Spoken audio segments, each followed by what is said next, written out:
your bank accounts, like all of these very normal things that everybody has to do. I feel like if I did learn it in school, it was like one Tuesday, it was over, and I did not understand how badly I needed to be paying attention. And now, Aye. I'm the captain now. coming to you from the K2 studios in San Diego, California. This sounds great. You sound amazing. I always sound amazing. It's the world famous Everybody's hitting off like BFFs. Chris and Kristine Show.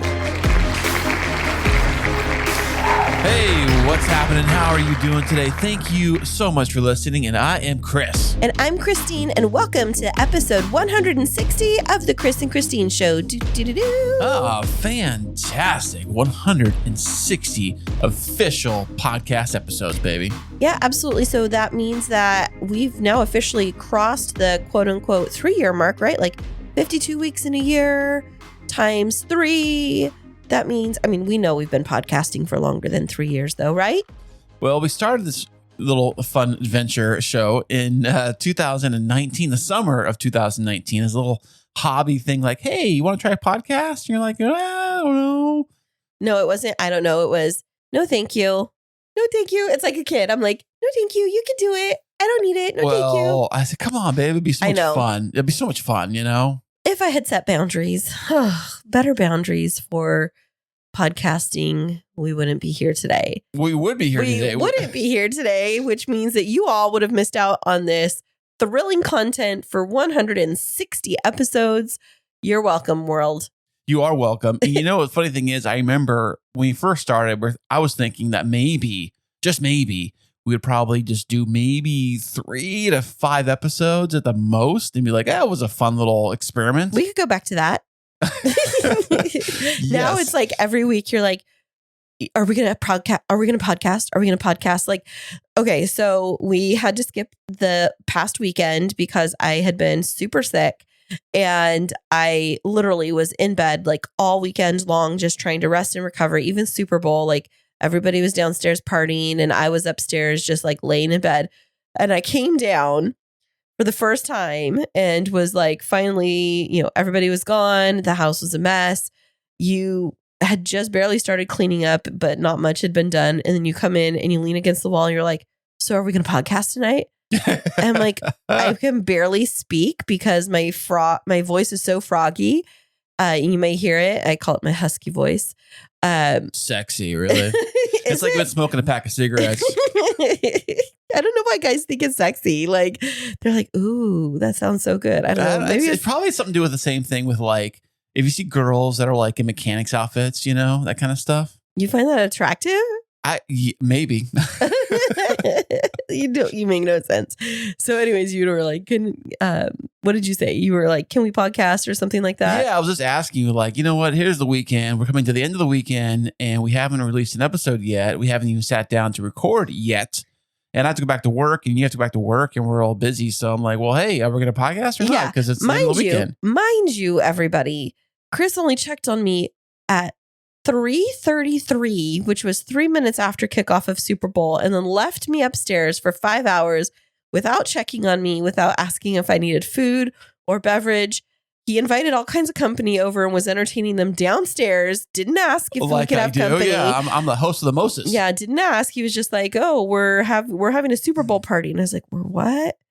Fine. Okay. But you have to run it all because I can't be cooking because I'm sick and I'm technically still contagious.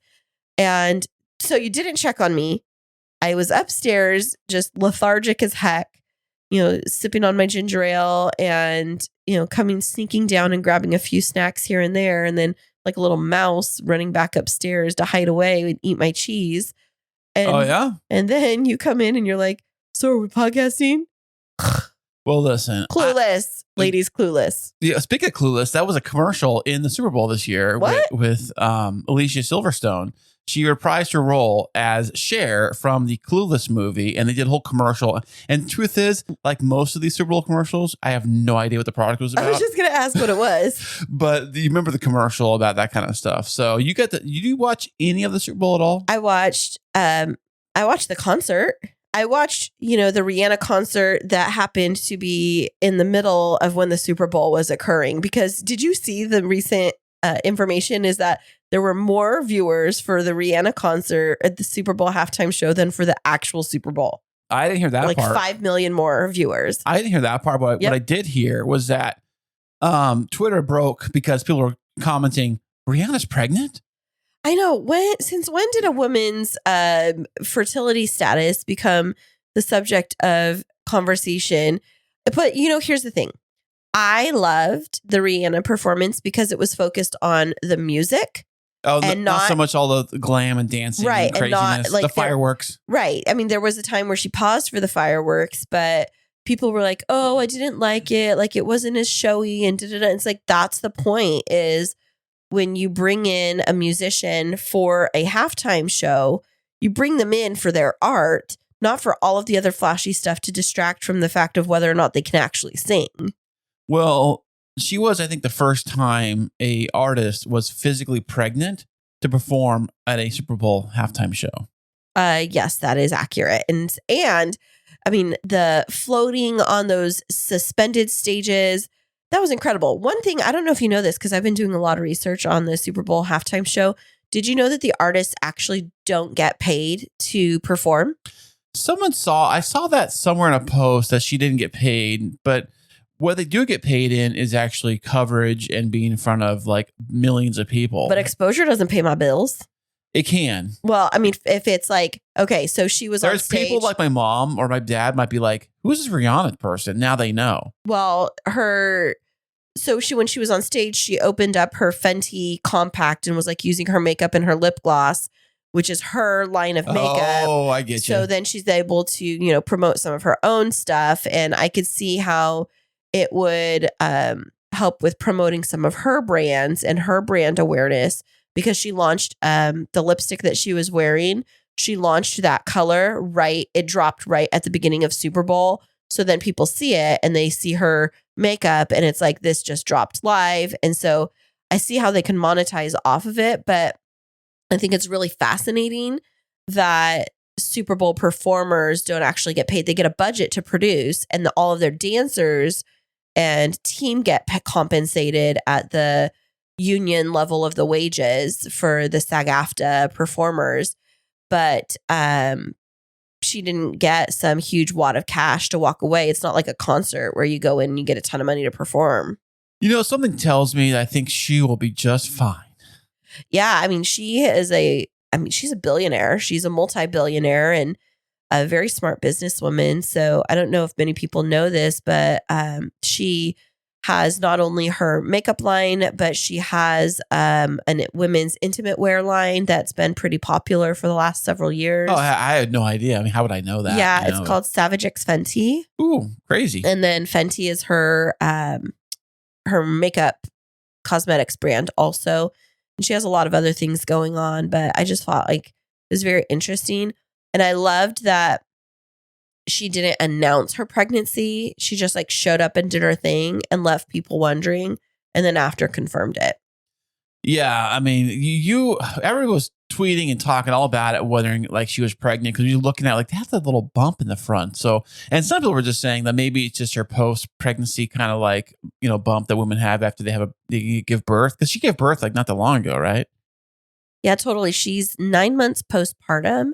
But what's interesting is she's done a couple of photo shoots that have shown her postpartum body and it definitely didn't look like that. So I think that's where people were talking about it. But bottom line is Riri is a queen. She is the queen of all things amazing. And I think it was so phenomenal that she just let her music stand for itself and like put on a performance that was really about the music and not as much about the showmanship. I mean, of course, she had all of her dancers, but even then, it wasn't like, I mean, was it last year that was the throwback with all of the different like 1990s rap stars? Yeah. And stuff? Oh, that's right. It was all rap like show. all these special guests that came in. And so there was a lot of talk on, Rihanna didn't have special guests come in and it was just her. And I'm like, if I was to get the Super Bowl feature, why would I be, I mean, yes, lift other people up with you, but if they've picked me,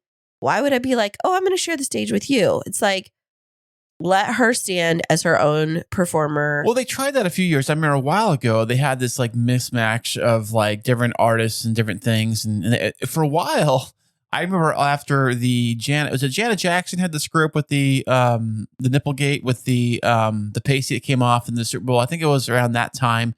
It went on live television. Justin Timberlake ripped it off on accident or something like that. No, it wasn't on accident. It was on purpose. Well, he ended up apologizing later that it was on purpose. Well, whatever the case may be, is that right after that, the Super Bowl went into this old man group phase for a while. They had like, I don't think it was the Rolling Stones, but they had older bands. They were like, I think Tom Petty was on there at once.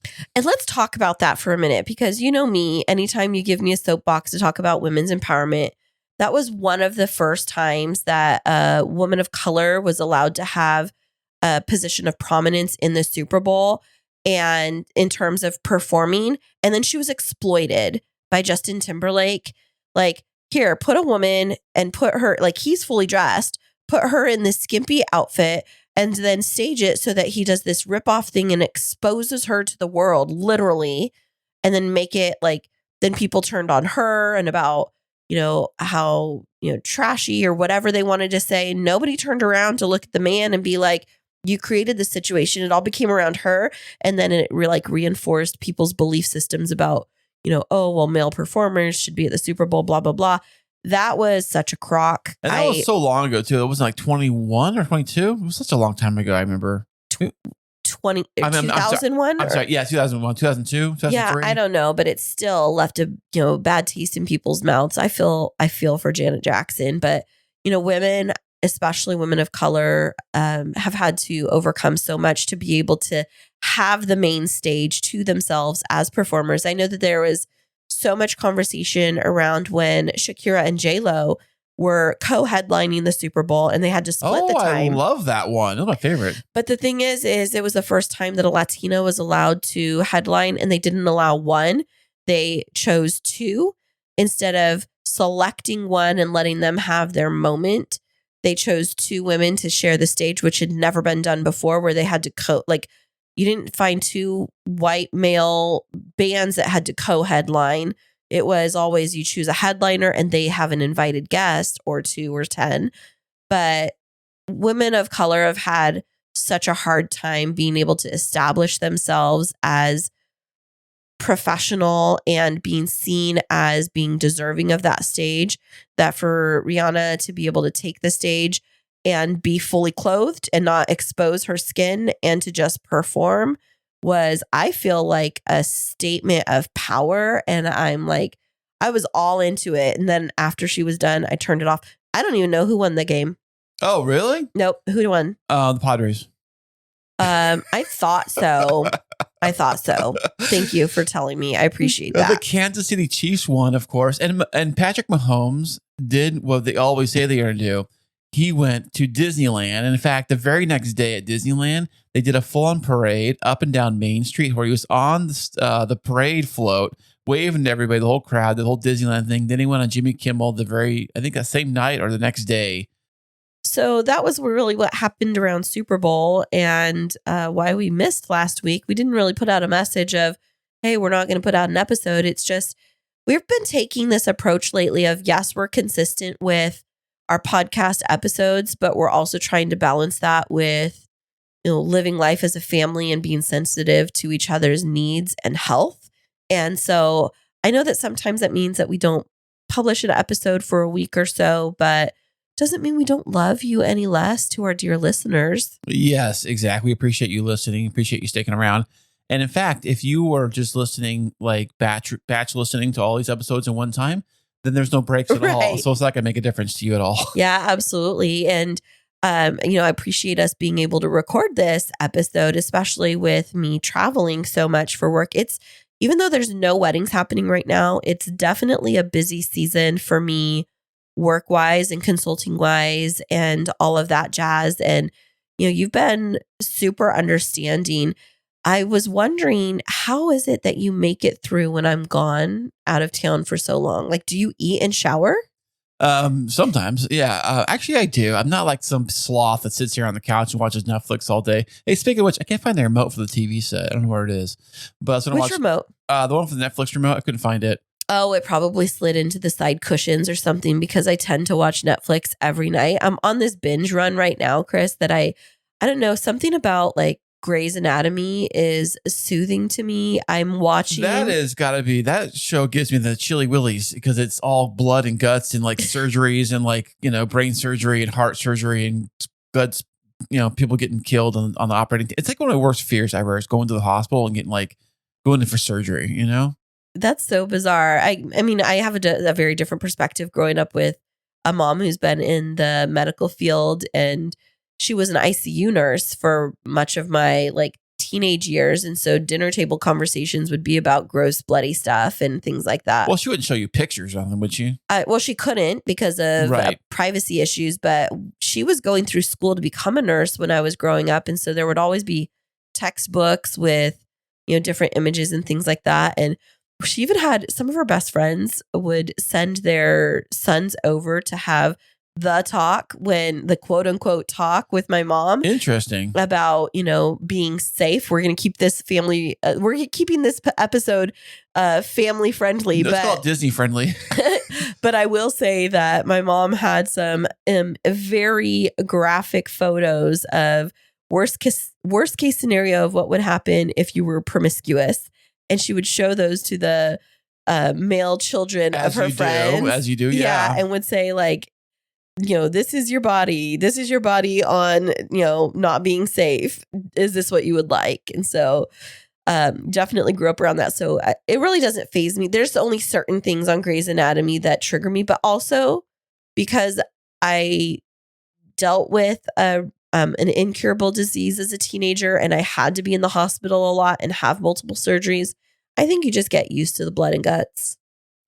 Yeah, I guess you would. I was kind of wondering about the paramedics, or even if you're a police officer or a highway patrol officer, they probably come to the scenes of a lot of that kind of stuff all the time.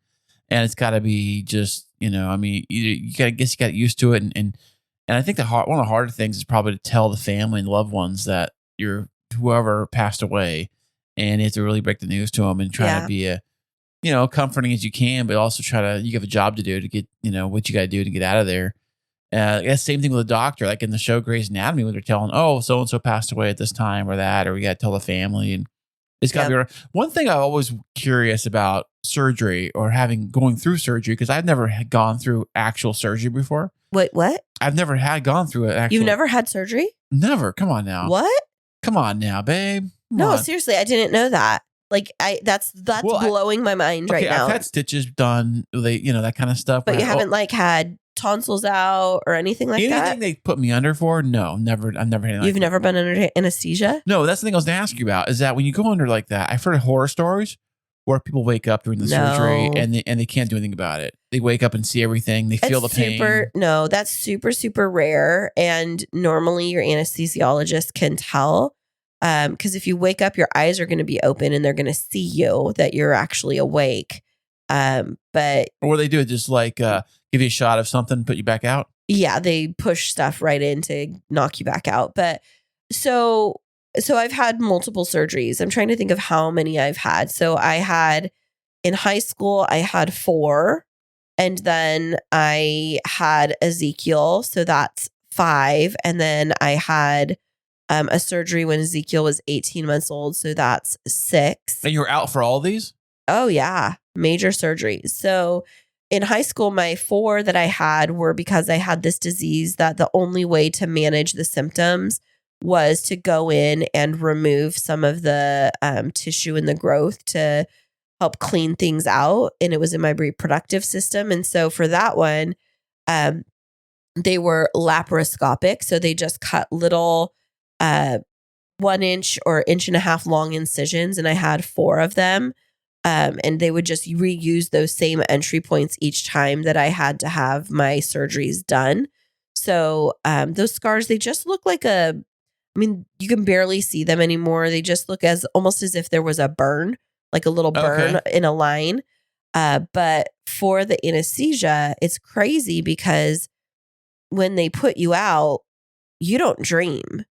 you're like, I don't know. It's like they put you out. Are you sure? No, I 100%. It's like they put you out and then you come back to, and it's just like waking back up and you're like almost as if no time passed. Well, that's what it should be. Right. But it's different from like when you go to bed at night and then you wake back up and you're like, oh, it's 8 or 10 hours later. And it's kind of dramatic when you wake back up. You like wake back up and you're like, what's happening? What's happening? And so they always try to like keep you calm because there's like noises around and you're like, am I okay? Am I okay? And then, after a few minutes, the pain sets in and you're like, ooh, yeah. Painful. Yeah. Ugh, So surgery is gross. you should have surgery just to like, Oh, yeah? yeah, like get used to it. Not that you're ever going to have it. My worry is that someday you're going to have some like dramatic surgery and you're not going to even know what to expect and you're going to freak out. Yeah, that's me, Mr. Freak Out. I would probably be like, no thanks. Yeah. Oh, the other option. What's the other option, doctor? Death? Yeah, man, take my chances, I guess. Well, what has been happening with you this week? Well, I've been sick. I think you've been pretty busy, right? Of course, I've been busy. I'm back to work the usual thing like that. But I've also been working with my clients on their podcast. I did a fantastic episode with them. It's always great when episodes run pretty smoothly and everybody comes in. I was able to dial up some of the audio. One of the people they had on the show did have some audio issues that I really had to clean up. We're talking like a lot of microphone bumps, a lot of coughs, breaths, the usual scratchy sounds. I had to go and clean up that stuff. But once it didn't take me very long to do it. Actually, I think I'm getting better doing it this way. And I'm thinking about this because I was listening to another show about podcast editing. The way most people do their podcast editing is that somebody will record the file and email it to me, and I would have to go and listen to it and fix it, make it sound great. The way I do it is I physically sit here and record it for them. Okay. So I'm hearing everything live in real time and make sure you get the adjustments done live. So I can have them get their audio tuned in right from the start. That way, when I go through to edit, I know exactly where I need to fix stuff and what needs to be fixed because I'm already listening to it as it comes through. So it's almost the same thing as if I was renting out like a recording studio and I was sitting in the booth with all the knobs and buttons, and the talent would be on the other side of the glass with the microphones, and they would be talking and I would be recording. It's almost the same thing, but over the interwebs. Your clients must love that experience because, being able to lean on you, having you there and present so that if something goes wrong, you can fix it on the fly. But then also, the turnaround time for the editing must be a lot quicker because you're part of the recording. Yeah, I was kind of thinking that. Yeah, it must be. I know that. Like I was kind of thinking, like if I got the recording files from somebody else who recorded it. By the way, you never know how they're recording it, or what tool they're using, or what kind of you have no idea. So you get these files, and it could just be a whisper sound of an audio with noise, this like crazy trains running in the background or something. It could be, who knows what. This way, I have full control. And I'm probably a little bit of a control freak. So it helps me be able to get the audios I need in the right file format so I can do my magic with them. And literally I can turn these shows around in less than a couple hours. Yeah, I know that they had asked for you to release this one. Like you recorded it on Friday and they wanted it released for Super Bowl weekend. You really do have a quick turnaround. And so that's so exciting. I'm so happy that they're so pleased with your work because I love seeing you being able to chase after your dreams. Oh, I just told this the other day to you. I said, you know what? If it wasn't for the fact that you are part of my life and we are together and that you are very supportive, if it wasn't the fact that you are here, I wouldn't be able to do any of this stuff. I would be working, overtime every week just to stay, ahead of the game. And just that would be my life. My normal would be go to work as much as you can, ask for as much overtime you can, and just go home, sleep, eat, and go back to work again. Yeah. And it would have been a different life for our kids as well. I feel like, being able to be in this stage of life where we're married now and, we're figuring out our co-parenting situation and those dynamics is definitely, it's added a lot of richness to our lives and to our kids' lives. It's not always easy, but I was thinking about this as well. Like Ezekiel just turned 18 and he's at this age where he's going to start, choosing where he wants to spend more time and, creating a nice safe space for him to be able to feel at home in. I think it's really important to me And I know it hasn't always been easy, but, I've been doing a lot of reflecting lately on, over the last 7.5, almost 8 years, how much my life has changed and what a different space that I'm in now than when I first got divorced. Yeah, me too. We've grown together, and I think we've learned a lot. And it's never been easy. None of this stuff is easy. We learn as we go and kind of try new things and figure things out. But I think in the whole picture of it all is that love is for everybody. I love everybody in the family, and including Ezekiel. Of course, especially Ezekiel. And so, speaking on this topic of blending families together and figuring out how to navigate life after divorce, we have a great expert that's going to be on the show with us.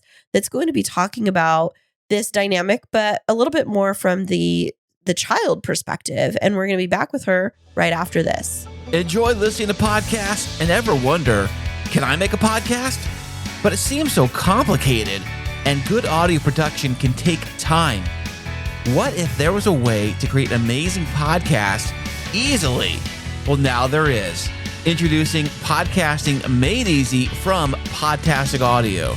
My production team will handle your entire audio production, allowing you to be the star of your show. This is Podcasting Made Easy.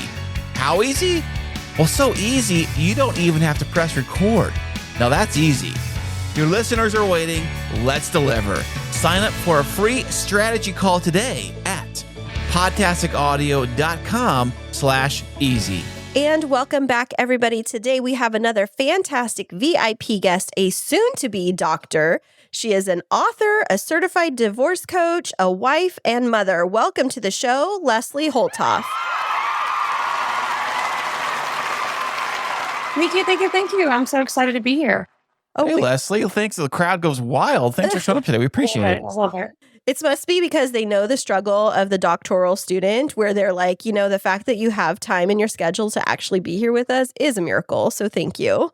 Oh, thank you. Yeah, it's definitely been a learning experience. Yeah, it's quite the journey. Chris lived through it with me. We started dating the week I got accepted to my doctoral program. So Chris, what was the journey like from the spouse's perspective? And I said, great. I'm going to marry a doctor. This is fantastic. I'm going to get on my license plate frame now. I'm married to a doctor. Yeah, I don't think my husband quite understood what he was getting into either. But of course I'm a fan. I think he's just like, are we going to finish this? And I'm like, man, yeah, we are. I don't know when we are. I'm constantly like, I'm almost finished. I'm pretty sure I'm about 4 months out. And I've been saying that for at least a year. Well, what? It is quite the lift. And I know balancing that with professional responsibilities and at-home responsibilities. If nobody's said to you lately, you're a rock star, let us say that to you today for tackling this. Thank you. It's exciting. It's one of those things I'm doing just because I knew it would be challenging. So I'm excited by the challenge, but I'm also like, man, this is harder than I thought it was going to be. Yeah. I've just been learning a lot. And at some points it feels like it's easier to give up than it is to keep moving forward. But then do you have that little nagging thing like, I can't let myself down? Yes. And then I sometimes I'm like, wait, why was I doing this again? And I have to kind of go back and be like, okay, yeah, I'm close enough now that I feel like I can kind of taste it, right. I've gotten through a lot of the harder stuff, and it's just, I'm getting ready to be right in the thick of it. And I'm super excited about my topic, and I love writing. So from that side of it, it has just been, I don't want to say fun, because fun is maybe too far, but I've really just enjoyed all of it. Nice. Well, that's awesome. And so I know we jumped right into talking about your doctoral work, but where in the world are you joining us from today, Leslie? And I'm in Suffolk, Virginia, which is southeastern Virginia. I'm kind of close to the North Carolina border and near sort of Virginia Beach, Norfolk area. Okay, so what is Suffolk famous for? Peanuts. Peanuts? Yeah. Now, the peanuts are they grown on the ground or are they in a tree? I don't know. I have no idea. Put me right on the spot, just like that. Well, if you're the peanut capital of the world, you probably know this. They grow from the ground. I'm actually from Smithfield, Virginia, which is the ham capital of the world, roughly 10 miles from here, which is where I grew up. So we've just got lots of good country stuff going out here. Yeah. Out the country, huh? So if they're famous for ham grows on trees, I think, and peanuts are in a vine. No, it does not, honey. It grows at the honey bake store. I mean, my high school mascot was a pig. I mean, it's the whole thing. There's a lot of bacon, it's a lot of that. Do all the kids, when they leave high school, they go work at the pig farm or something? Is that like a thing? In fact, we used to call it Smithfield University because so many people just went to the plants and worked there. It's less so now just because the company's gotten bigger and they're everywhere now. But when I was growing up, that was exactly what happened. That's crazy. But to answer generation after generation going to work there, it was by far my granddaddy worked at the old pig farm. You're making fun, but that's a real conversation I've had at least 10 times. Well, back to the peanut conversation, Chris. Peanuts do not grow on trees. Get out of here. They do not. I learned that back in college because I should have known that beforehand. Was it Peanuts 101? You took that course? No, I went to the house of George Washington Carver, and he was known for like all of these different inventions that he made based off of peanuts. And so they had like this whole story of how peanuts are grown and farmed and stuff like that. So yeah, we've got the Mr. Peanuts, and he has a little monocle. That's the guy. He's like the king daddy of peanuts, I heard. He is. I mean, we've got statues of him. We have a big peanut mobile that drives around. I've seen it on the old interweb. I've seen pictures of that. Kind of like the Oscar Mayer one. Yeah. I don't know if that's my best showing of Suffolk, but it's all true. That's where we're at. We are the biggest county land-wise in Virginia, so there's just a lot of country stuff, but we are turning into a more successful city. Nice. So when you were saying a more successful city, because here we live in California and the cities tend to build up instead of spread out. So in Suffolk or in Suffolk County, I'm assuming is where you live. Are things spread out pretty significantly, or do you have a lot of high rises? No. Okay. No, I love San Diego. We love lots of cities, and I'm going to tell you, our cities are not like that. There are a couple of apartment buildings, but I mean, you're talking maybe 20 stories compared to quote unquote real cities. That's just not who we are. We have a downtown, and then you have like a North Suffolk, which is more of, how do you even describe it? More of your shops and restaurants and that type of thing. Just not a ton of high rise, not that kind of city. There is that in Virginia Beach, Norfolk, but Suffolk. Mm-hmm. But Suffolk is really, really old. So our downtown is, for example, there's just tons of buildings from the 1800s, the early 1900s. There's a lot of history here, which is very cool. And you watch these really old buildings kind of reach almost the end of their life, and then somebody will buy them and just totally redo them, and it gets really exciting, and so we're in this real changing of kind of an old downtown becoming more of a new downtown. It's interesting you say that, because I've been looking at all of these different trends in like building and architecture, and there's like two main schools of building right now. It's like this very industrial look where things are like very modular and concrete based, but then there's a lot of people that are trying to like rehab and bring buildings back to life and enhance like the culture of the architecture and things like that. Do you see more of the latter versus the former? Yes. Here I do. And it's actually, I also do real estate. And so I have renovated some buildings from 1800. And from a passion standpoint, it's really cool, right? To just think about all the things that this building has seen in the last 150 years. And it's really cool. But from an actual like investor and renovation standpoint, you just don't know what you're getting into. It's 150 years of stuff. Right. And surprises and like, oh, well, we don't do it like that anymore. And, so it's maybe not wise, but it is very cool in my opinion. Like, I just love watching these old buildings get turned around, and you can see the history, but also as it merges with like a new modern, I don't know, it's just really cool. I love buildings, especially old buildings and old houses, and I just think it's neat. Okay, True Confessions Real Estate Investor Edition. Have you ever been asked to rehab a property that was rumored to be haunted? Oh yeah. Really? Better than that. So we live near Portsmouth, which is also a really, really old city, like a port city. And I had this property and this tenant who was there. It was a really old house. It had been renovated to some degree, but I was going to renovate it more. But not only did she say it was haunted, but she had like normal surveillance video of like weird things happening. But really? It was really hard and she's calling us. And as a landlord, I'm like, what am I supposed to do about this?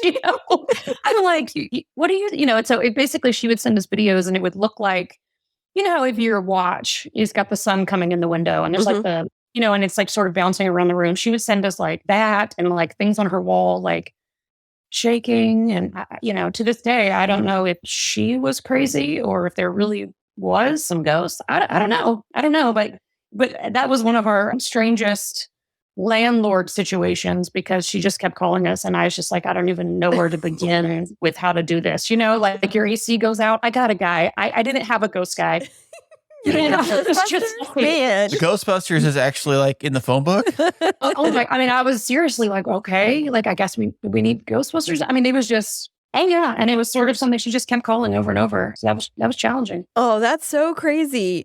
Well, so one of the things that Chris and I are always intrigued with is cost of living at other areas around the country. And so, like, we know San Diego is one of the most expensive places in the country to live. I think it just got picked the most expensive. Was it? Well, we were interested to know a little bit more about where you live and, like, especially since you're in real estate, is it a pretty moderately priced area, or how would you rate it? So, because Suffolk is sort of this like emerging, I don't know, maybe a suburb, I would call it. Like, so Hampton Roads, which is like 7 local cities, we make up a pretty big metropolis, but separate, all of the cities are smaller. So Suffolk has sort of been where like you've got your Virginia Beach and you've got your Norfolk, and these places are, Virginia Beach is our biggest city. And then Norfolk is really big with it. And then Suffolk is like right there. So I can be at either one of those places. I could be in Norfolk in 15 minutes and Virginia Beach in 30. So a lot of people will live in Suffolk and commute and work there, obviously. So Suffolk is, even in quote unquote our cities, it's still so much cheaper. So let's say if you live in a house which is easy to find, a house that costs $400,000 or $500,000, $500, right? Believe it or not, yeah, not quite that much, but our prices we're sort of catching up with the rest of America, is what I call it. So we have recently seen a huge surge in prices, but a house here that costs $400,000 or $500,000 could easily cost $1 million just 30 minutes down the road in Virginia Beach. That's and it crazy. would be the exact same place that would probably cost you guys $3 million.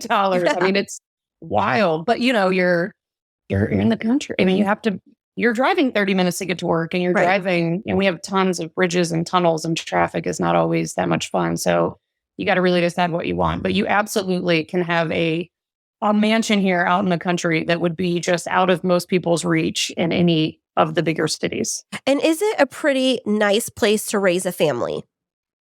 I think so. Like, my favorite part about living here in Hampton Roads is we go to the Outer Banks in North Carolina. So that's about an hour and a half south of us. You've got Virginia Beach here, which is like 35 minutes away. You've got the mountains. You've got Charlottesville, skiing opportunities. We got lakes. It's just a really cool place to live in the sense that pretty much anything you want to do activity-wise is probably 2 or 3 hours away. DC is only 3 hours away. Oh, wow. So you can kind of go there to the city. I mean, it's a cool place from just having a lot of different things to experience. So I love living here. I grew up skiing. I grew up on boats. I grew up going water skiing, snow skiing, camping. I mean, you can just go hiking in the mountains. I don't do that, but you can. Just lots of cool stuff like that. That's amazing. And it seems like you have a family that lives there with you from reading a little bit about you. You have kiddos. I do have kiddos, but they're like adultos. You know what I mean? My oldest son lives in Virginia Beach, actually. And my youngest son lives in downtown Suffolk here. He's not far from me, but they are 20 and 20. Oh man, is this a quiz? 28? Like 29 and 21 they'll be this year, I think. It's hard to keep track when they're that old. Leslie, can you talk a little bit about your teen pregnancy? Like, how old were you when you had it was your first child, right? I'm assuming? Oh, yeah. It was a total nightmare. I was 15 years old when I found out I was pregnant. And I was one of those, I knew of people having sex in high school, obviously, but it wasn't my thing. This was just something that happened. And I was blown away. This was as much as a surprise to me as it was to anyone else. But I really struggled with, my family was I expected them to sort of kick me out and make me live on the street. And they surprised me. And they were like, oh yeah, I expected this. Like, I sat down with my parents and I was like, I guess I'm going to a shelter now. Like, I was prepared for that. But luckily my parents, once they got past the shock and all, they were like, you're our daughter and we love you and we'll figure this out. And it was a horrendous 9 months, but we did make it through that. And they have helped me immensely. But anyway, it was shock, but I turned 16 in May and I had my oldest son on July 4th that year. So I was barely over 16. Wow. And then I subsequently got married really young to my high school sweetheart, not the one that I had a child with. I only 2 people I dated in high school, and these were the 2. But anyway, I got married at 22 years old, and I had my other son, and then I was divorced around 25, 26. So I was 25, 26 years old, single mom, 2 kids, 2 different dads. It was a lot. It was a lot. I didn't know anybody who was divorced. I didn't know anybody who had kids out of wedlock. I was thrown into a world I didn't know anything about, which was terrifying. I didn't know who I was anymore. I didn't know how to relate as an individual to the people that I grew up with, that I respected and wanted to be like. So it was a lot of life-changing events in like a 10-year period. And then I have, I think, managed to claw my way out of that and sort of taken my experiences and try to turn them into something positive, which is why I now do divorce and co-parenting coaching. So floating back just a little bit, Leslie, you were talking about getting married at a reasonably young age, which I did also for my first marriage. So in my experience, I grew up in a community where that was kind of the norm, not the exception. Was you graduate high school, you get married pretty soon after. And I grew up in a farming community where, you married farmers or somebody in the farming or ag industry or in something that contributed to it. And then you just, like, that was kind of your lot in life. It was the exception to move away and go to college. Was that a similar experience to yours where marrying young wasn't the exception? Correct. Yes.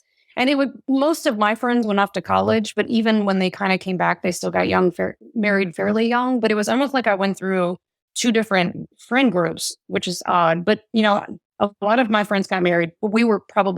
I still got married first, but everybody else was 24, 25. And then after my divorce, my group changed and they all tended to get married in their 30s. So like, it's really funny now, my friends are all in their 30s and they have kids, little kids. Mm-hmm. My kids are in their 20s. But yes, that is exactly what happened. My parents got married when they were 19 years old. They were married for 45 years before my dad died about 5 years ago. All of my aunts and uncles got married young. That's just what you did. But the older I got, I was like, oh, that's too young. Right. But at the time, I didn't think that. You know what I mean? I thought that was same thing. That's just what you did. And having already had a child, I felt like, I dealt with all this guilt and shame about having a child out of wedlock, and getting married was sort of like, oh, that will take all that away. That's a magic bullet to fix all that. Mm-hmm. Yes. And I think obviously in hindsight, it's easy to look back, but I think that I felt like that was it's all going to be okay if I could just get married. Yeah. And then I also stupidly thought, it would be great if my kids weren't that far apart in age. But they were still so they could play together. Is that what they'd be playmates? Yeah. Well, I had all these cousins. I have 11 to 14 cousins on either side of my family. Everybody lived pretty close. So I grew up with just all this family. And so that's what I wanted. And that is not what I got. And that's okay. But they were 8 years apart. And it's hard when your kids are that far apart because they're never the same age where they have fun doing the same things. Definitely. And you know what I think is so interesting, because, having this shared experience of growing up where it's kind of this unwritten, I wouldn't say rule, but kind of acceptable practice to get married young is at the high school level, or when we're kind of getting ready to make that next step into adulthood. Nobody talked with me about what it's like to get married and how life changes and like mentally preparing yourself. And it seems like if, 60 or 70% of the kids are going to get married in the next 3 to 4 years, like, how do we actually mentally prepare ourselves for this? Because looking back, I was 22. I had graduated college. I thought I have my first teaching job. I'm ready for this. And now looking back, my son just turned 18 and I'm like, holy heck, I hope he waits 10 years. Same, right? You didn't, or at least I didn't realize how young I was until I started knowing other people that were that old. And now my son is 20 and I'm like, don't even think about it till you're 30. And he's not going to listen to me, but I'm like, please trust me on this. And so I've tried to tell him, I'm like, I truly believe that you go through this last adulthood at 25. Right. You're just not at 20 or 23 who you are at 25, 26. And so I've tried to convince them, especially as boys, because I've noticed that it's really the boys/men that seem to go through this mature thing a little bit later. Mm-hmm. And I've begged them. But yeah, I didn't realize how young I was. And now I just want to hug 22-year-olds and be like, oh no, this is have fun. Please have fun. Right. And nobody gave me any warning. And what you just said about nobody prepared me. And I talk about that a bit in my book, is it's just like a couple of different things. Like I talk about the sort of sex part of it. Like you don't have sex until you're married. And we're taught as girls and women, or at least I was, that I mean, it was a very religious thing. Like this is against God. And clearly I had already broken one rule, and I just didn't know what all this meant. And then we get married, and it's like, now we're supposed to be this happy sexual being, even though you've spent the first 20, 25 years being told not to do it and that it's wrong. And it was really hard for me to make that adjustment as a wife. My mom was a stay-at-home mom. I had two little sisters. She was a great stay-at-home mom, but I didn't have that, So I was entering into a marriage where I was working full-time, and I already had one kid, and then we almost immediately had the second kid. And it was hard figuring out how to juggle that. I had never watched anybody do that successfully. Right. And even my mom, bless her heart, like she was trying to figure out how to best help me. And it was like we really struggled with our relationship at first, because neither one of us knew how to do it. Like my mom would be like, "Oh, your son is sick. Let me keep him so you can go to work." And I was like, "No, like I have sick days. I can stay home with my child from time to time when they're sick. This makes me feel good as a mom. Right. This I'd want to do, And then she'd say, "Oh, well, how can you take the kids to the grocery store? Isn't that just a handful?" And I'm like, "Well, yeah, it is." Yeah, Kristine pointed at me laughing because I take the kids to the store. I almost like drop what I'm doing, leave the cart where it's at, and we're going home. Forget this. Oh my God. I just remember trying to hold the cart with like one elbow and keep my kid in it with the second elbow, and then try to get stuff off the shelves. And I'm like, oh, that stuff What are is your really... thoughts, Leslie, on the parents who just put your kids in the cart? Like, I'm talking about like in the basket. Whatever works. I always say I don't judge anybody for anything, and parenting styles is definitely one of them, because I feel like you always think you know what kind of parent you're going to be, and like you do not know what kind of parent you're going to be, and it depends on the kid, right? Like my two kids, and from what most parents I know with two kids, they're totally different kids, Right. And what worked for the first one didn't work at all for the second one, and it is just a crapshoot, isn't it? Trying to figure out how to make it all happen and how to do it successfully. And even when you do figure out what works successfully, it often changes. Yeah. 6 months later, it's a totally different thing. It really does. And you going back to one of the things that you said about when you're raised in a super religious household, or you've grown up around religion, that shift in being a single person that's abstaining to now being in a marital relationship and having this automatic switch. Is like, it wasn't okay 10 minutes ago, but because I kissed you in front of all of these people and signed a paper, now I'm supposed to not have any mental blocks about being intimate, nor do I even know what I'm doing. And now we're supposed to be a functional, happy, healthy couple.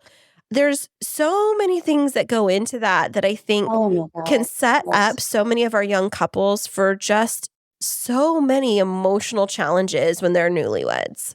Oh my gosh. And then compound that with the fact that, in high school, nobody did a good job of teaching me what it meant to take out a mortgage and how the math worked on that, or the credit cards, or managing your bank accounts, like all of these very normal things that everybody has to do. I feel like if I did learn it in school, it was like one Tuesday, it was over, and I did not understand how badly I needed to be paying attention. Right. And so, we were two young kids trying to figure out how to make our money work and pay all of these bills and take care of these kids. And then being a wife, like it meant something different to me than it had my mom.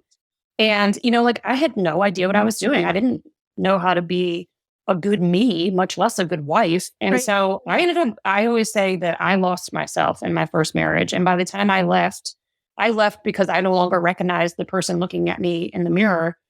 And I didn't know how to get her back, but I knew I wasn't ready to let go of her either. And I didn't feel like I had a choice. And so I felt like my first marriage, my starter marriage, taught me so much, because I went into every relationship after that knowing what my boundaries were and what to find in a husband, because I married the guy that I partied with. We had fun together. That's great, obviously. But like what I needed in a spouse was like the person who was going to be there for me when the times got hard. And my first husband wasn't great at that. Oh no. And we were less good together as a team, just the two of us, as we were at a party, and it just, I remember I got to we walked, we cry, I do. And you get to the back of the church, and I was like, oh, crap.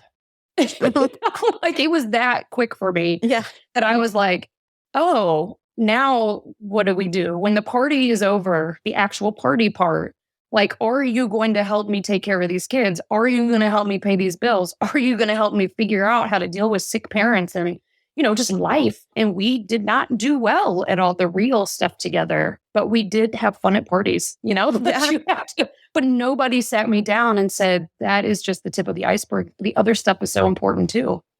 And why do you think it is that in our society, we've come to a point of where we know so much about how many divorces there are, but we haven't as a society changed to say, okay, let's look at before you even get married, let's see if we can solve some of these problems for our people. Like, why aren't we getting wise and trying to equip our young people better for marriage? I don't know, but we should be. And I'll say this, like through the first time I got married, my preacher or whatever he was, we did have some counseling with him. And then same when I'm married again now. So the second time I got married, we did that. But both of two totally different types of marriage counseling or whatever you want to call it, but neither was helpful. So the first time they were like, oh, you're both, again, we're 21, 22, and we fill out this form and they ask us lots of questions. And in so many words, the preacher guy is like, oh, neither one of you are actually really good at money. What are you guys going to do about that? And I'm like, I don't even know what that means. Yeah. Wow. Because I don't even know how are you good at money when you're married? We've never done this yet. How do we know that we're not going to be good at it? And really what he was trying to say is when we fill out these forms, we both thought we were going to be the ones in charge of the money. But we didn't understand the importance of talking about that. And I don't think he did a good job of explaining to us why we needed to have that conversation and how sharing finances was going to look in our marriage. It was just sort of like, hey, this is a red flag. What are you going to do? And of course, I'm 22. I think I'm in love. And I'm like, it doesn't matter. I love you so much. Everything is like the fairy tale. Find a way. It's going to be beautiful. And if I could go back and shake the crap out of 22-year-old me. Leslie, did you find watching a lot of those rom-com movies kind of get to you, or all the Hallmark movies that Kristine loves so much? Oh my gosh, he's putting me on blast. I wish I was smart enough to say yes, but no, because I'm still like a hopeless romantic. Thank you. I still watch these movies and I'm like, yeah, man, why are you doing that? But at the very end of them, gesture that means you really love me. And my husband's just like, yeah, that's not going to happen. Right. Well, and that's okay too. But I love all the fairy tale endings of all of them. Happy ever after, As he's like, oh my gosh, every time we watch them. But you said one thing. You were talking about the premarital class at the church, and I just have to tell this story. I've told this to Chris before. So I got married, my first marriage, to my college sweetheart. We met the first week of my freshman year in college. He was my first boyfriend.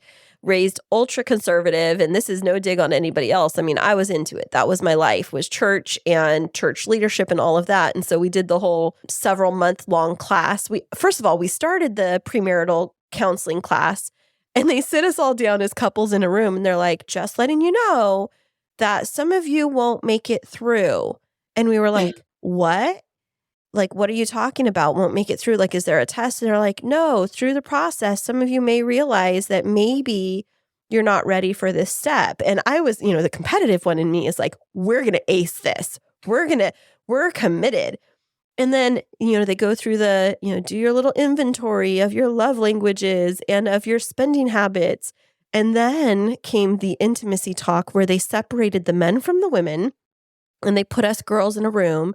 And one of the elder ladies of the church, who was, I believe, around 75, sat us down and talked with us about our responsibilities as wives to our husband's needs, and just kind of laid it out as basically whatever he wants, you need to give it to him or else he's going to look elsewhere. And like from a 22-year-old's mind, the damage that does, like, I don't get to have boundaries. This thing that I've never even done before, now it's an expectation of service. Mm-hmm. And just the whole, well, don't resort to, videos and other devices. You need to be the source of pleasure for your spouse. And it was like, I had no idea what I was even walking into. And I mean, there's so many things that we don't learn about and we don't know how to even respond to when we are that young. And this isn't saying that, getting married young is a horrible thing. It's just, there's so much development that needs to happen and self-searching before marriage. Oh, yeah. And they didn't take the boys in the room and say those same words to them, right? Oh, no. No, of course not. So it's like whether your sexual relationship is going to be healthy or not is based on, it's me, right? It was my job. They never said to him, oh, her emotions are important. And, she might want to sometimes and not want to. And he went into it with like this, exactly what you just said.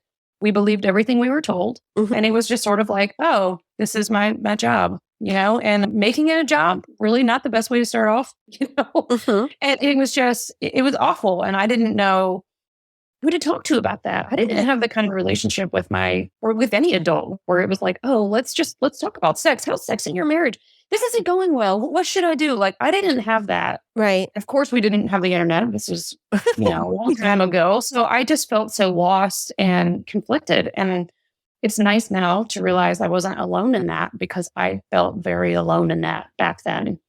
And you talked a little bit about that feeling of alone once you left your first marriage and now found yourself single parenting of 2 children from 2 previously fractured relationships. And so, switching gears from now being that married wife to now being a young divorcee, having to navigate the world of joint custody or custody in general.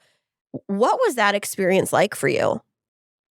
Well, it goes back. My teachers were my parents. They were married for 45 years. I had some friends in high school who spent the weekends with their dads. But other than that, I didn't understand the gravity of divorce, not from a parent aspect. I didn't understand if or how it was hurting my kids. I mean, obviously, I knew it was going to hurt my kids, but because I didn't grow up in divorce, I didn't understand the impacts that it would make, which is exactly actually why I'm now writing my dissertation on joint shared custody, because I still don't know all those answers. And it's really difficult. And I didn't know how to do it, but I had these 2 dads who also didn't know how to do it. One of them was from a divorced family, but it wasn't a healthy divorce. Mm-hmm. So we were all trying to figure it out. There was no such thing back then, to my knowledge, of, co-parenting coaches or divorce coaches. Right. I had no idea where to turn to.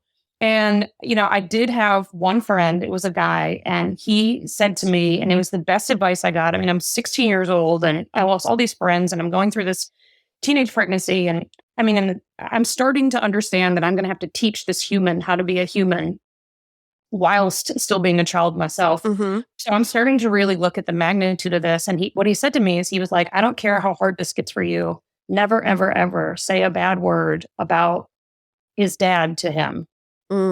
Period. He was like, my parents, when they got divorced, they slung mud at each other. And he was like, it's absolutely the worst thing that you can do. And it had never crossed my mind, right? Why would it?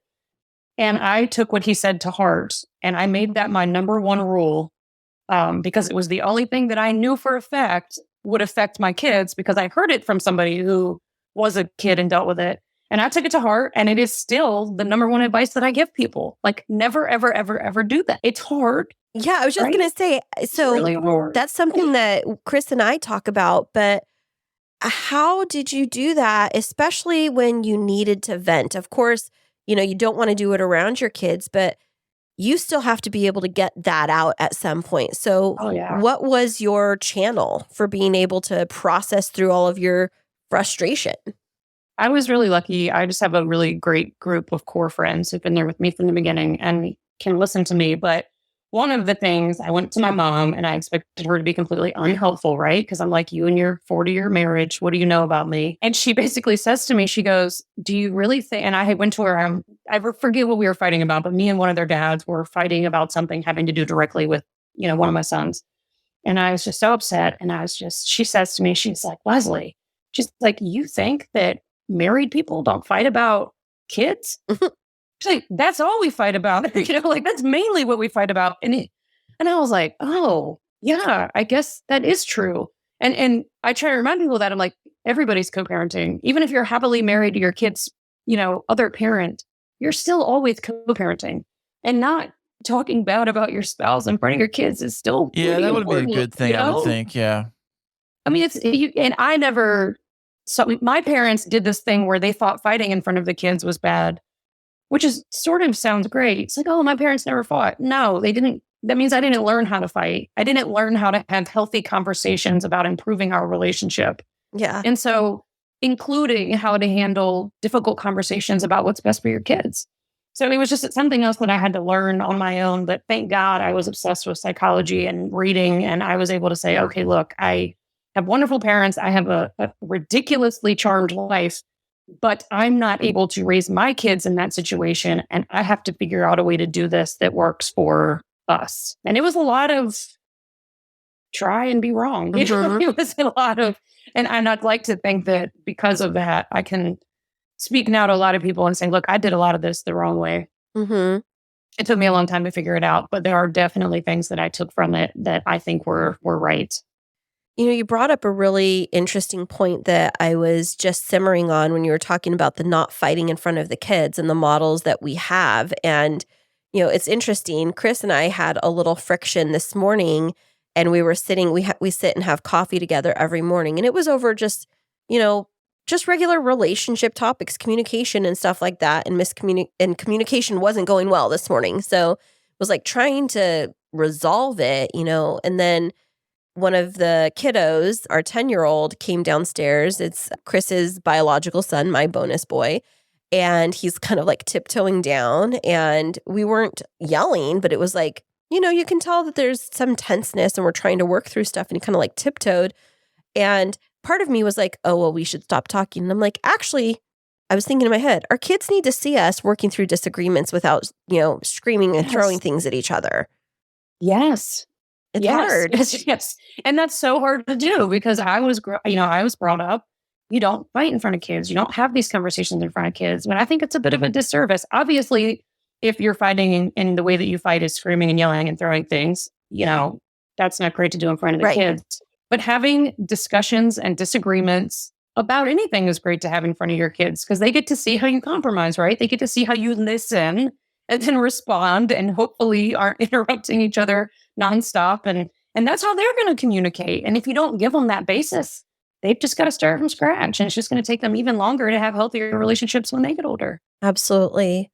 So I'm really intrigued about your research around joint shared custody, because I've never really heard of anybody researching it or digging into it. It's just like, I feel like from my experience, it's like, we just have to do it. And then Chris, you have to share custody with your boy's mom. Yeah, I mean, sometimes it's fine, and a lot of times it's not, because in one household, the rules are this, and your household, the rules are that. And I can do that over here, you can't do that over here. And my mom says this, and my mom says I can do this, and all that stuff. And how do you help people deal with that kind of stuff? When you're only on one side of it, right? Because it's like, obviously you're on your side. Right. You know? You can't control what happens there and how kids are being raised over there. And whether, you know, like in my situation, I co-parent reasonably well in terms of being on the same page regarding discipline, but not lifestyle choices. Like one house you can, I'm not going to say because one of our children does listen to this, but you know, rules are different. Childish question, yeah. Well, let's just say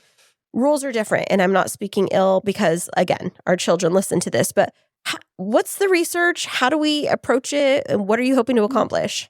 So I started off. Okay, let me back up. So my oldest son, when I was 16, his dad and I had a very turbulent relationship. We didn't have any relationship at all by the time he was born. And it was like the bad kind. It was like going to court, fighting for custody. I didn't want him to be alone with my son. We were going, I mean, he was a kid too, you know? We're friends now, just to get to the end of that story. But at the beginning, it was really bad. The first 10 years was awful. And then with my second son, by the time I got divorced, I left when he was 2. So now I had 2 kids with 2 different dads. And I had what had been a really turbulent relationship with my first son. But it was about 10 years. It was like me getting divorced made my relationship with my first son's dad 10 times easier. But nonetheless, I was trying to figure out the best way to do this. And up until that point, it had been every other weekend and then randomly like a week in summer. And then, you know, as he got older, and then when I got divorced, we went straight to 50-50. But we did 2 days on, 2 days off, every other weekend. It was very complicated. We tried a couple of different scenarios before we said, let's do every other week. And then even every other week took a couple of different trial runs of what day is best. Like, how do we do this? And we tried everything. For us, it worked on Mondays. They got on the bus at, let's call it my house, got off the bus Monday afternoon at their dad's, and they did it week on, week off. That was easiest for us as parents. I didn't have any knowledge of anyone doing 50-50. So I had no idea if I was doing a good thing or a bad thing for my kids. One thing that has been great about having adult kids is that I can sit down with them now and ask them these questions. And directly to your point, my youngest son, his dad and I lived in the same neighborhood. So it was easy for him to get on and off the bus, back and forth. But he used to want to stay at his dad's house. And that was really hurtful. He would prefer to be there, even though I logically knew that he preferred to stay there because he had less rules, right? Yep. Like he could get on his bike. Makes sense, yeah. More friends who lived nearby. He had more fun at his dad's house, So like when he was, I don't know, we'll call it 8, 10, 12, whatever. My house was more, get your homework done. You have to get in the bath, clean your room. We have to do this for school. It was a lot more of the responsibility side of it. And recently he and I were talking about this, and he's a very emotionally intelligent child. Like he's very good at expressing how he feels. And he was actually telling another kid while I was sitting there that exact story about how when he was younger, he preferred going to his dad's house. And he was smart enough to realize that it was, because of the different rules or whatever. And now at this particular period in his life, he and I are closer. And to him, it was cool to hear him say, because you have to get that even when you're doing it the best way possible, the relationship with both of their parents is going to ebb and flow, right? It is supposed to be sometimes you're closer to your dad and sometimes you're closer to your mom. That's great that they've got two parents that they're going to, at different points in their life, feel closer to temporarily. Does that make sense? Yeah, that makes a lot of sense. My son and I, we've grown into this relationship, but yeah, he did have more fun. And also his dad, he was a single dad, right? So they were going to the skateboard park, and I can't do that with him. I can, but I'd break every bone in my body, and it's just not what I did with him, right? So he connected more at that age with his dad. Well, now he doesn't do that with his dad anymore, His dad remarried. His dad has little kids. So he's kind of caught up doing a lot more of that. Well, I didn't have any more kids. So he's over at my house bringing his friends, and we're doing dinner, and it's a different kind of thing. And I'm completely prepared for the fact that maybe when he gets married, maybe when he has kids, it could revert back again. Right. Like, it's supposed to do that. Like, I have to remember that even my own parents, there were times when I didn't want to talk to my dad for like 2 years. And then there were times when my mom drove me crazy, right? And then as you become an adult and you have different needs, it changes. So that is something I wish I'd have known, been able to put more thought process into when I was hurting because he wanted to be more at his dad's back then. And then the second part of that is I sort of came up with that whichever one of us is more conservative is probably the way to go. My example of that is my son wanted to play video games. I didn't want him to play the video games. And my ex said he wanted him to play one of the ones that was like hardcore. It's like rated whatever. M for mature, I think it is. Yeah, one of the bad ones. And he was, 8 or 9 years old, and I had to put my foot down. I let a lot of arguments go, and I finally said, this is important to me. Like maybe he would be okay if we let him play this video game at 8 years old, but he might not be. And so I'm just going to say we should err on the side of being conservative. And I was like, I'm putting my heels down, right? Like if you want to go back to court in front of a judge to fight for your 8-year-old son to be able to play adult video games, I'm in, like that's what you're going to have to do because I'm not okay with this and I'm sticking to it. But there was a million other things that drove me crazy that he did over there that I did not bring up or fight about because you got to pick your battles.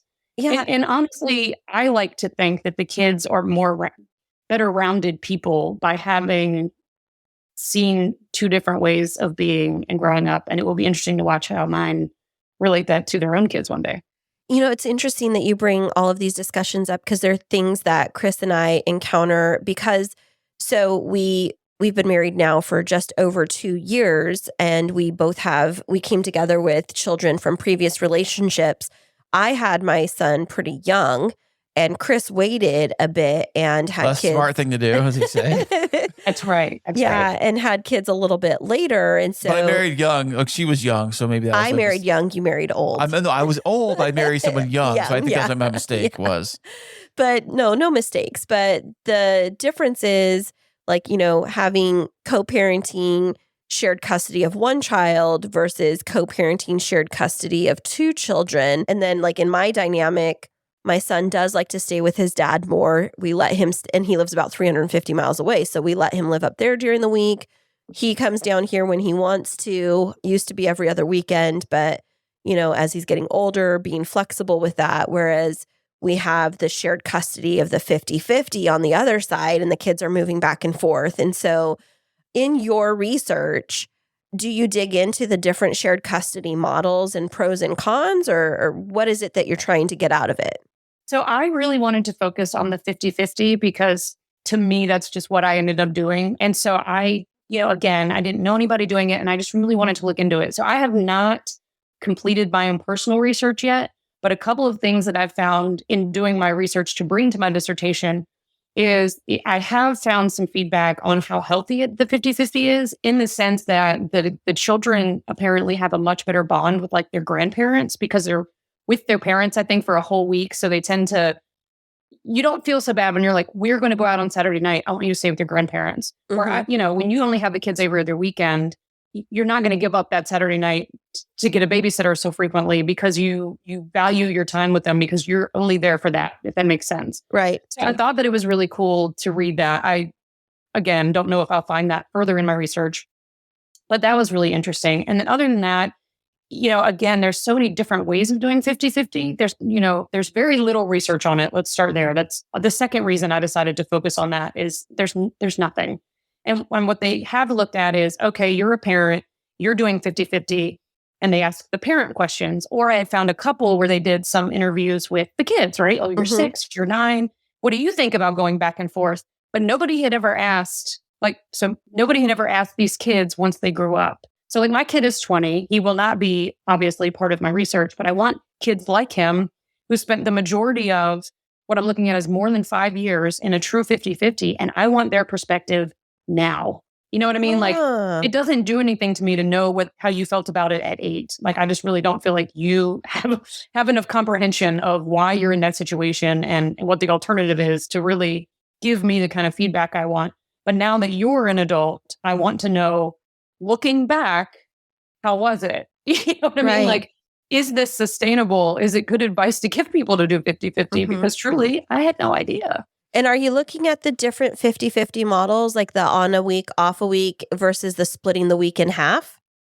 Not specifically, okay. But the research does some kind of, does split like that. Me personally, what I've found is the biggest difference is it depends on how easy it is for you to get along. Like if you get along great, 2 days on, 2 days off, awesome. If you don't get along, having to see your ex every other day, it'll kill you.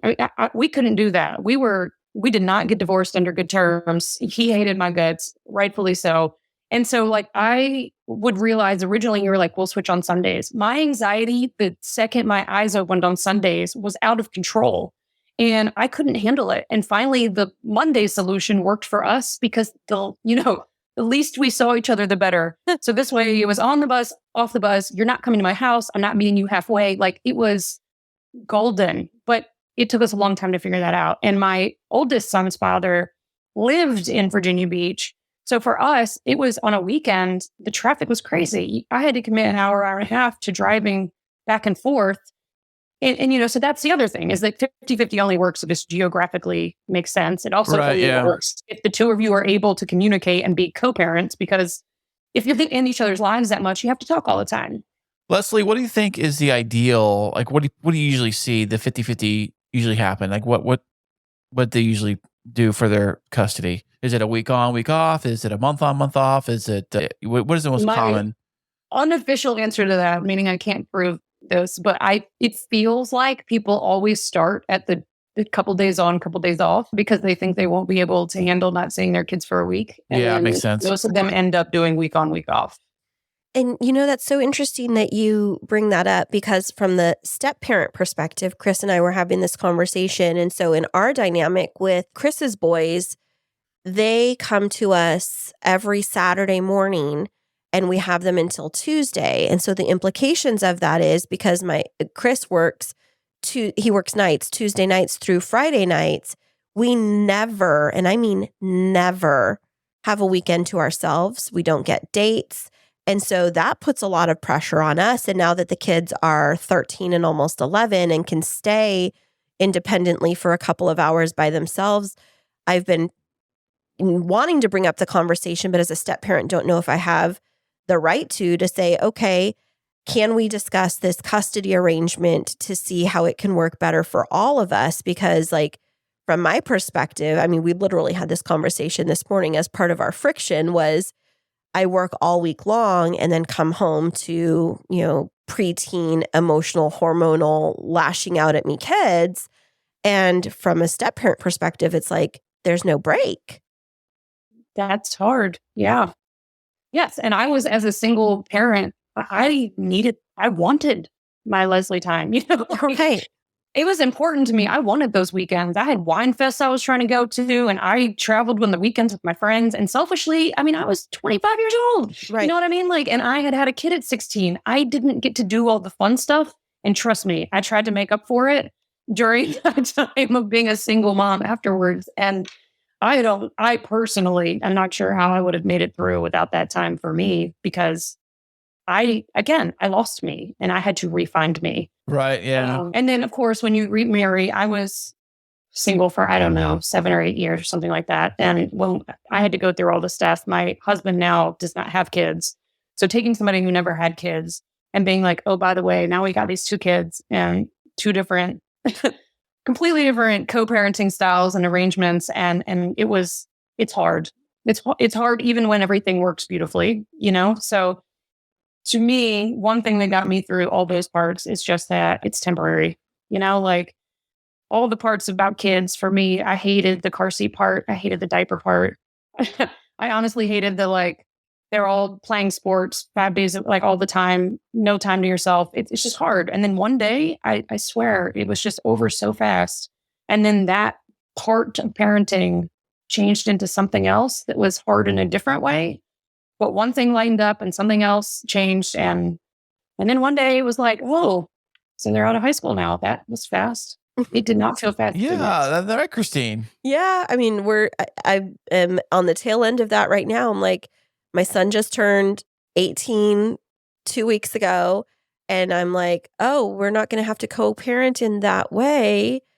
Things are going to change. And that's kind of exciting, but also nerve-wracking, because once he's an adult, now he gets to choose completely where he wants to spend his time. And then it's that insecurity of, but is he still going to want to spend time with me? Even though I know we have a great relationship, but he's at that age now. My son is 18, where we're having those conversations. And I'm what are you thinking after graduation? How often would you like to come down? Do you want to keep things the same?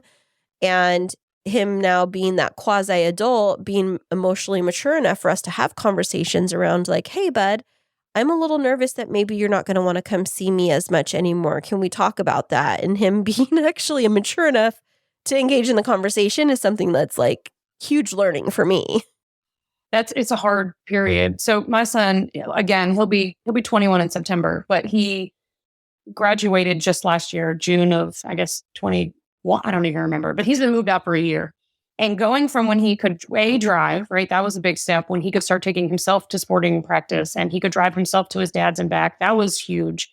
And then graduating from high school and turning 18 was this whole other thing, like you just said. And now this last year, he's on his own, and we had to have the same conversations about Christmas, and it was we did every other year, Christmas morning. And I'm but you're an adult now. You can kind of do whatever you want. And I'll be honest, I don't think we've fallen into a really great routine yet with it. It's still figuring things out.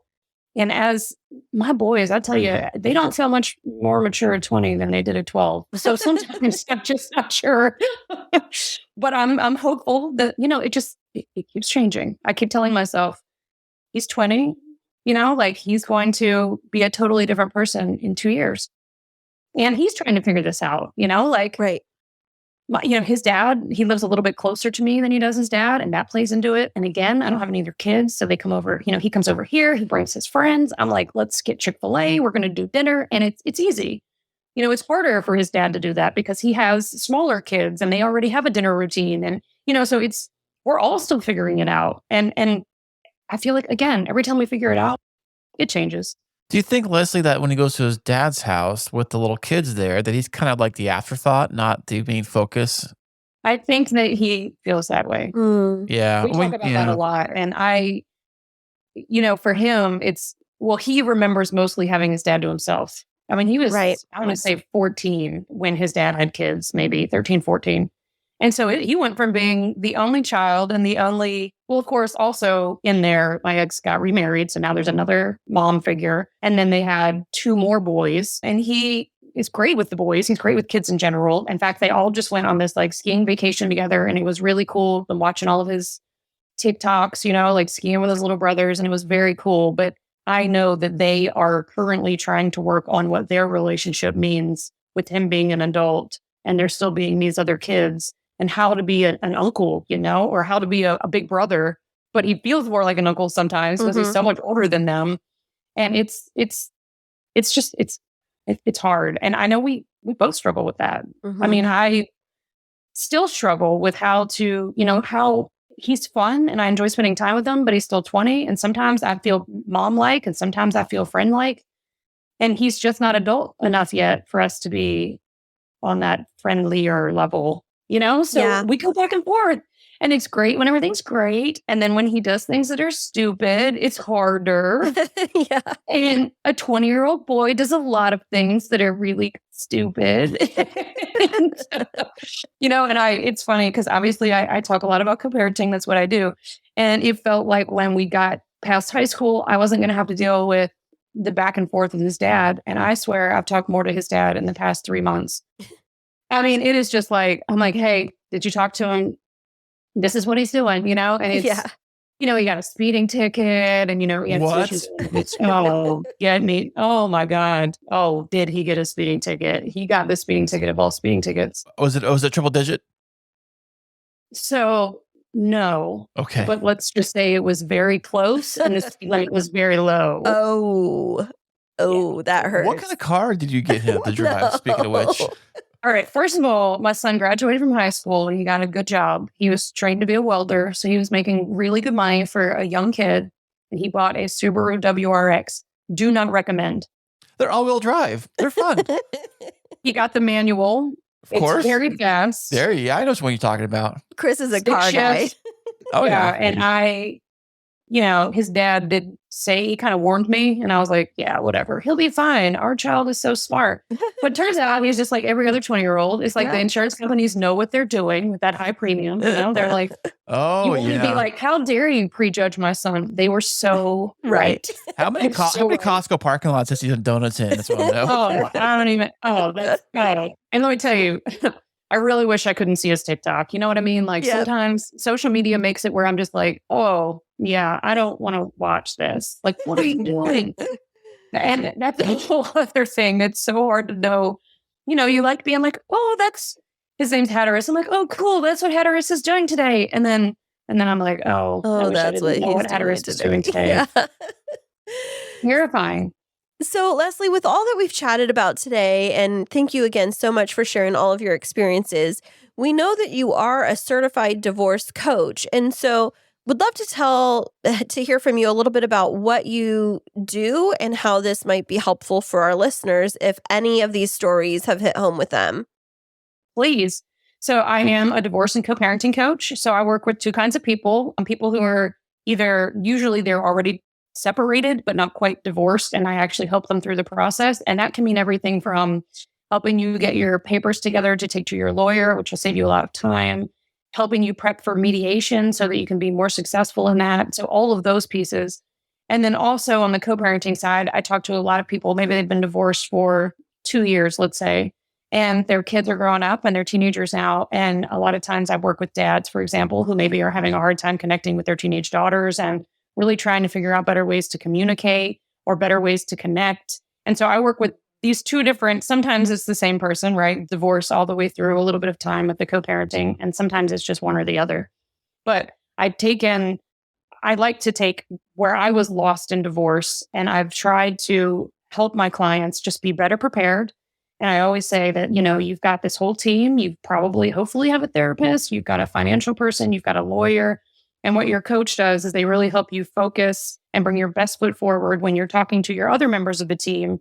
But also they help you take emotion out of it. So like if you're getting ready to text your ex and you've got a lot of that's you and things like that, like talk to me first and we're going to rearrange things and we're going to really help you not say something you're going to regret because I know you're angry, but that's not helpful. And, so we really focus on emails and text messages and communicating clearly to our lawyers. Very important to know what you want at the end goal. And so we really try to have conversations about what you hope to get from the divorce, both, again, emotionally, financially. And so we really work through all those things. And I try to just do what I can. Divorce is so hard. It's so hard, even if you're the one that wants it, even if things go great, even if you think you're going to be great co-parents, it's full of surprises. And I just really try to help make it a little bit easier. And I always say, I'm on your team. I don't know your spouse. I don't know your kids. You are my priority. And it's really hard when you're going through divorce to have that with your friends and family because they're biased. They know everybody involved. Absolutely. So I try to say, I'm your number one best friend. I'm in your corner and I help people get through it. And so, Leslie, where can our listeners find out more about you and your services? Thank you. Leslie Hope Coaching is the name of my company. That's my website, lesliehopecoaching.com. And you can find information on there and you can call, you can email. Everybody likes to start conversations a different way. And that's okay. You can reach out to me in a lot of different ways. And I'm, of course, on Facebook and Instagram, and all those links are on my website. Awesome. Fantastic. And so what are your last words of wisdom for our listeners as it comes to divorce, just learning who you are after divorce, co-parenting, the whole shebang? I would say two things. One, communicate well. And two, it does get better. Well, Leslie, thank you so much for being here with us today. This has been very insightful. I know that I've learned a lot. I know our listeners will too. And we wish you all the best of luck as you get ready to wrap up your dissertation. Thank you so much. I need it. This has been so great. I really appreciate it. Thank you so much. Thanks, Leslie. Are you in the middle of wedding planning and feeling overwhelmed? There's no need to fret, my friend. Kristine Smith Designs is here to rescue you. Offering wedding planning, coordination, and wedding floral design services, let us help relieve your stress and make your wedding day dreams a reality. Visit us at KristineSmithDesigns.com. That's KRISTINE SmithDesigns.com and request a free consultation. You'll be so glad you did. It was so great having Leslie on the show today. It was so fantastic hearing her story. Absolutely. And I loved hearing about her research. And I think that that's such a unique perspective on focusing on the adult child's reflections and experiences from a shared custody situation, because I don't think there's a lot of research out there around like what structures within that 50-50 environment work best and, what trauma kids carry in. I'd be really interested to read her research afterwards. Oh, exactly. Fantastic. We can't wait to call you Dr. Leslie. Coming up soon, we're sending you all of the good vibes. We know firsthand how navigating that dissertation process can be so From one doctor to the other. From one doctor to another. But not switching gears, but switching gears. Okay, so right before Leslie came on with us, we were talking about the Super Bowl, and I just got this notification on my phone. Oh, yeah? While we were here. Rihanna texted you, huh? Yes, exactly. No, but you remember we were talking about that she didn't actually get paid to perform, but that there's some benefit of the exposure, right? Right, yeah. Okay, so there's this image that just came across on social media, and it's the picture of Rihanna holding the Fenty Beauty compact and touching up her makeup. And it said, this is from, the source is called Misrepresentation, not misrepresentation, but MISS representation. So follow them on Facebook. And they said, searches for Fenty Beauty soared after Rihanna's Super Bowl performance, garnering an estimated $5.6 million in earned media, according to Launch Metrics. That her searches soared by 833% after promoting it during her Super Bowl halftime performance. So that goes to say, like, when a celebrity promotes a product, it doesn't even have to be like, oh, I use Fenty Beauty. It was as simple as somebody handing her compact and her touching up her makeup before the next phase of the performance. It garnered 833% growth for her business. I think they know what they're doing. I think it was all part of the show. Product placement, right? Yeah, they knew exactly what they're doing. It's all part of the show. It's like when they put like a Mac computer in front of somebody in like a sitcom and they like open it up and they haven't covered up the icon. That company is paid for exposure. They do? 100%. I know that on the Dave Ramsey show on his YouTube, you should watch it on YouTube, they have their laptops out usually, and one of them has got like a Mac, and you can tell it has the Mac logo on the back or whatever on top on their MacBook. And I do know that like a lot of the reality shows will cover up all the major brand labels, the Macs, the whatever. That's because those companies haven't paid for product placement. So they're not going to give them free exposure if they haven't paid for the placement. Like, think about it this way. Rihanna could have paid the millions of dollars for a Super Bowl ad to promote her product, or she simply pulls out her compact and touches up her makeup during a performance she wasn't paid for and basically gets her free Super Bowl ad. But could you recognize what the compact makeup was for doing that? Was there a logo on there? Yeah, it was. Okay. I think it was covered up, but she wouldn't have been using anything else other than it's possible. her own. Yeah. When she has her own makeup line, like why else would she have been promoting somebody else? That makes sense. Yeah. So does. I wonder if there was some kind of an agreement in her Super Bowl performance contract that allowed her to self-promote her own products, because I could see how that could have been like a deal breaker for somebody like her. Like, okay, I'm not getting actually paid for this. I get a budget for this, but I'm going to have product placement of my own stuff. Never underestimate the power of exposure, and that's why Super Bowl commercial ads, they pay, I think it's $7 million for a 30-second spot. Exactly. She got a 15-minute halftime performance, pulled out her compact, and made $5.6 million back. There you go. Almost the price of a commercial. Exactly. But she earned that back. So you didn't see any of the commercials at all? No. Oh, man, you missed out some good ones. I love the commercials. In fact, during the commercials, when everyone was like, talking and my dad's talking about who knows what, I said, yeah, quiet, commercials on. Commercials on, be quiet. I'm trying to watch the commercial. Because you have to focus on what they're saying. Some of these commercials, they have like little monologues and dialogues to them. You're like, I want to watch these. I love the Super Bowl commercials. Oh, wait, I did watch the dog one. What, they had two dog ones. That was the farmer's food one for the dogs. The one that's like through the dog's eyes. Yeah, the dog's life, like alongside the little girl. And I was like, that's my Clover. Well, there was an Amazon one where a dog was like, such a, like missing the family, coming, like families leave and the dog's looking out the window and like a sad dog face kind of thing out the window. And they brought a crate home, but you're thinking the crate is for the dog to go, live in, They're probably bringing a new friend. They did. They brought a new dog in. The dogs became best buddies together. It was so cute. Aww. Yeah. I think it was an Amazon commercial. Yeah. But the Amazon dog delivery? No, it's the Amazon. You can order junk on Amazon, like crates and stuff like that. So they ordered a crate, but in this crate was a dog. I don't think you order dogs on Amazon, but I hope not. That was the one I remember. And another one I remember was the Bud Light one, because Bud Light always delivers pretty good. It was that ringtone. It's funny at work when I have to call dispatch, they have the you put it on hold. They have this hold music. And it's the same hold music they use in that commercial. Oh, so basically what it was, they're on hold, sitting on the couch, the music's playing, and the guy goes into the fridge, pulls out a couple Bud Lights, cracks them open, and they start dancing to the ringtone, to the hold music? Yes, hold music around the couch while drinking the Bud Lights. That's kind of the whole gist of the commercial. I thought it was cute like that. Oh, okay. So basically, drink while you wait? Yeah, I think so. or actually making you down wait. a beer while you're on hold with your work. Yeah, pretty much. That's what they're saying. So they had some good ones. I mean, I'm trying to think of ones that really stood out. That one kind of I like that one. Dog ones are always good. I think a dog one did get first place, was a dog one. Yeah, that one was really good. And it seemed like it was longer than 30 seconds, but I really enjoyed that one. But you know what the thing is it was kind of dark.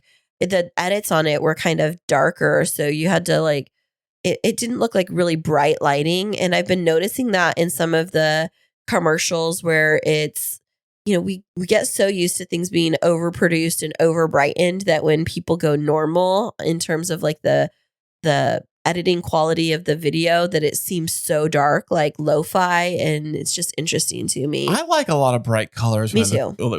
Videos and that's one thing I used to love about the GoPro cameras when I first got into those was that it took really good video. I don't know if it was the aperture or whatever, the lens, I don't know, but it was everything was bright and clean and clear, like a real bright look to them. And that's how I like my photos too, very bright and light and that kind of stuff. So, but that wasn't what that one commercial was like. But it's interesting, looking at people's different perspectives on how to create commercials and how they draw in who they believe to be their target audience. And that's one of the things that I find fascinating about Super Bowl commercials is, it's a very large watching group, like a very large audience with lots of different interests. How do you create a commercial that's going to kind of create the biggest impact for the largest number of people? That's why a lot of them go for funny. They go for funny or clever. Some go for sappy or, the awe moment and things like that, which is great too. But I think when you do a Super Bowl commercial, it's got to be